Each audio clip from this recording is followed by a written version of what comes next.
नमस्कार मित्रांनो, स्वागत आहे तुमचं आपल्या नवीन व्हिडिओमध्ये। सकाळी कितीही थंडी असली तरी मला मंदिरात पूजेसाठी आणि मंदिर साफ करायला हे जावंच लागतं। या देवीच्या मंदिरात जाताना दोन गणपतीची मंदिरं आणि एक पांडुरंगाचं मंदिर यांचं दर्शन घेऊनच पुढे जावं लागतं। या रोजच्या सकाळच्या प्रवासात मला उगवणारा सूर्य पाहायला मिळतो हे मी स्वतःचं भाग्यच समजतो। मंदिरात पोचल्यावर सगळ्यात पहिले पूजा करून घेतली व झाडून घेतलं आणि मी निघालो परत माझ्या कामावर जायला। जाता जाता रस्त्यावर एक बैलगाडी दिसली, पण आज ही बैलगाडी प्रत्येक गावातून दिसेनाशी झाली आहे। कामावर पोचल्यावर समोरच आता आतल्या रिनोव्हेशनचं काम सुरू झालं आहे।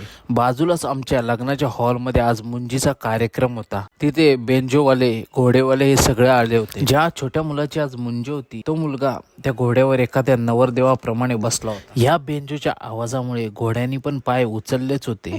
तितक्यात त्याच्या मालकाने त्याला कसं तरी थांबवलं। मित्रांनो, व्हिडिओ आवडला असेल तर लाईक करा, शेअर करा, सबस्क्राईब करा।